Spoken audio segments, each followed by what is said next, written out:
Nous sommes de retour sur Direct Investisseur et nous accueillons tout de suite Benoît Rousseau de Andlil, trader et fondateur donc d'Andlil. On va parler avec vous du CAC 40. Je vous recevais ce matin sur Direct Marché. Vous nous donniez votre avis sur la tendance sur l'indice parisien. Eh bien, on voit que nous sommes toujours dans le vert. On est stable, à l'équilibre aujourd'hui. Ça bouge pas beaucoup. Il faut dire que les marchés américains sont fermés. Quel est votre scénario, quelle est votre stratégie aujourd'hui sur les indices européens?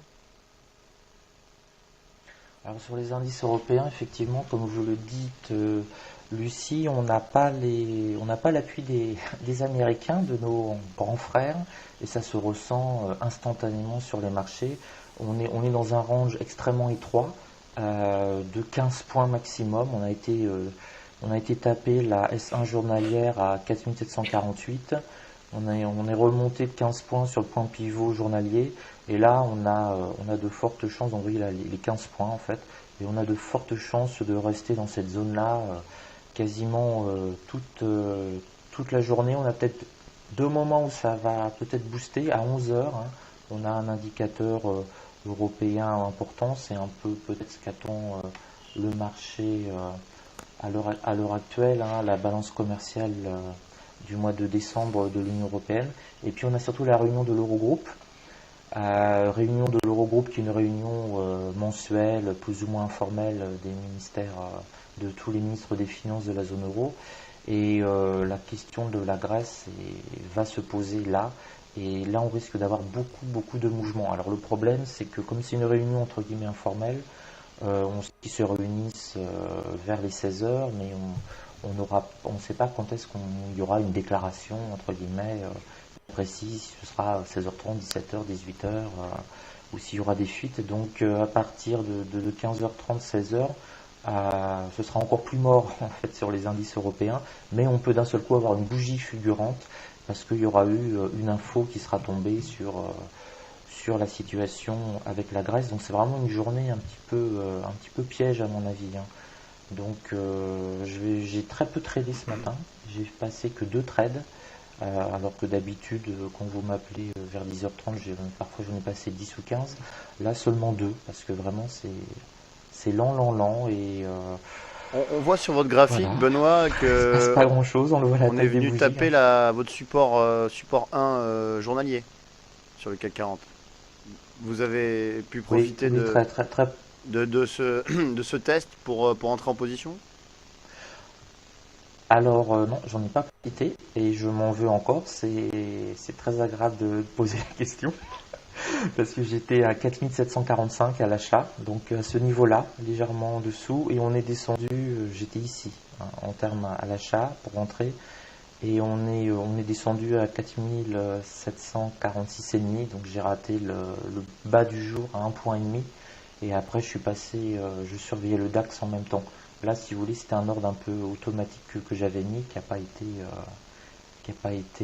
servi, tout simplement, à 1,5 point près, donc c'est pas grand chose. J'ai été un peu trop gourmand. Mais effectivement, en rentrant sur la S1 journalière du CAC 40, on avait une belle possibilité de gagner quelques points. C'était un peu je vous avais indiqué ce niveau-là en plus à 8h30 ce matin. Mais j'étais concentré sur d'autres graphiques et je l'ai pas vu. Je l'ai pas vu arriver dans le sens où j'avais mis mon ordre à l'avance et je pensais qu'il n'y aurait pas eu de soucis, donc je me concentrais sur le DAX à ce moment-là et j'ai pas vu que mon ordre n'avait pas été servi. Voilà. D'accord. Donc ça et vous dites que vous regardiez le DAX à ce moment-là. Donc aujourd'hui sur le DAX, Oui, en qu'est-ce que vous allez faire? simultané. Est-ce que vous avez pris déjà des positions? Alors sur le DAX, j'ai compté la montée là on a rebondi sur 10 925. Alors le DAX, j'attendais un tout petit peu plus bas. On avait la S2 journalière à 10 907. Donc j'espérais plutôt l'avoir vers 10 915. Donc là non plus, je l'ai pas vu. Je l'ai vu remonter. Je me suis mis à le contrer au-dessus des 10 950. Qui est un niveau, qui est un niveau symbolique pour tenter un retour sur la S1 journalière. Donc je suis rentré à ce niveau-là. Je suis sorti flat et par contre j'ai peté à 10 962 sur cette bougie là, donc pile à ce niveau là, et j'ai quasiment rien gagné. Donc alors qu'on avait vraiment j'ai été un peu impatient, j'ai revendu trop tôt. Hein. On est monté à 10 965,5 au plus haut, donc c'était vraiment une belle entrée. Par contre, j'ai revendu beaucoup trop tôt, j'ai pas pu bénéficier de cette belle bougie rouge que j'attendais là. Là, c'est des bougies en 5 minutes, donc 5 minutes en scalping, ça commence à faire un peu long. Donc je vais vous mettre les bougies en 1 minute, on verra un petit peu mieux. Voilà, donc là vous avez les bougies en 1 minute. Donc là, à 10 962, donc pile sur ce niveau-là, je me suis mis à vendre. Et donc après, on a un petit peu stagné, 62,58. Hein, et au bout de 2 minutes, je suis sorti. Et c'était la 3e minute où ça a commencé à effectivement descendre pile sur le support, ce qui était en fait mon objectif, la réintégration du support. Là, j'ai été un petit peu trop rapide. Et c'est en fait une erreur parce que j'aurais dû intégrer le fait qu'effectivement les marchés sont beaucoup moins nerveux et qu'au lieu d'attendre 1 ou 2 minutes, aujourd'hui je peux me permettre d'attendre 4 ou 5 minutes le temps qu'il se passe quelque chose parce qu'on n'a pas les marchés américains qui donnent quand même beaucoup d'énergie, même le Alors matin. Benoît, justement, ce serait intéressant de Là on savoir ressent, regardez la quelque taille de chose. ces bougies en 1 minute, Ce serait intéressant de savoir c'est mortel. pour nos auditeurs qui vous écoutent peut-être tous les jours.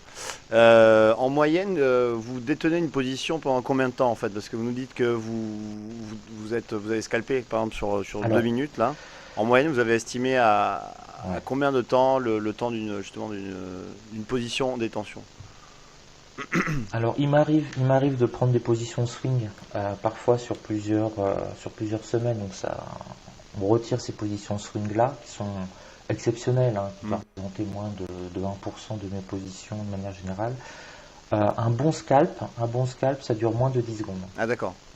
Vous avez- C'est-à-dire que je rentre pour un objectif pour grappiller 2 points, 3 points. Hmm. Donc c'est un très bon scalp, vraiment qui se passe bien. Le scénario idéal, c'est moins de 10 secondes. Un scalp qui dépasse la minute, là on commence à se poser quelques questions si on sort ou pas. Donc c'est vraiment extrêmement court. Alors aujourd'hui par exemple, les scalps vont être beaucoup plus allongés en fait, en temps. Là on pourra Oui, passer sur des en journées fait, comme sur du celle-ci, 2 oui, minutes. c'est C'est très la lent. notion que j'aurais dû en fait réintégrer et que j'ai pas réintégré dessus. Mais pour un scalper entre guillemets assez agressif, vous avez différents types de scalpers. Vous avez des scalpers qui rentrent en position et vont essayer de prendre 5-10 points par exemple. Donc eux, un scalp peut durer quelques minutes, hein, 2, 3, 4, 5 minutes, c'est assez courant pour eux. Moi je suis un scalper beaucoup plus agressif, dans le sens où vraiment je rentre et dès que je commence à avoir un gain, je sors du marché, je prends mon gain, mon bénéfice immédiatement. Donc ça c'est pour des raisons, parce que ça me convient bien. Et puis j'ai eu beaucoup trop ces 10 dernières années, avant que je me mette à scalper vraiment agressivement, j'ai eu beaucoup trop de positions vertes qui étaient dans la première, deuxième minute vertes et qui finissent et qui ont fini finalement dans le rouge parce que j'attendais trop. Et maintenant j'ai une comment dire je parle un petit peu moins bien parce que j'ai peut-être passé un scalp. D'accord. Donc, c'est pour ça. Là, il y a la zone de 10 920 qui on commence à descendre, qui pourrait m'intéresser pour reprendre un scalp et revendre vers 22-23. Ouais. Donc, Bon, eh bien, écoutez, on mais, verra avec vous demain si vous avez pris cette position. oui, je suis On désolé. va vous laisser. On vous retrouve demain donc pour de revenir sur ces indices et on verra justement, on aura eu la réponse de l'Eurogroupe, on verra du coup si ça a eu un impact sur les marchés. Merci beaucoup Benoît. À demain et on se retrouve nous Merci sur à vous. Théâtre dans quelques secondes.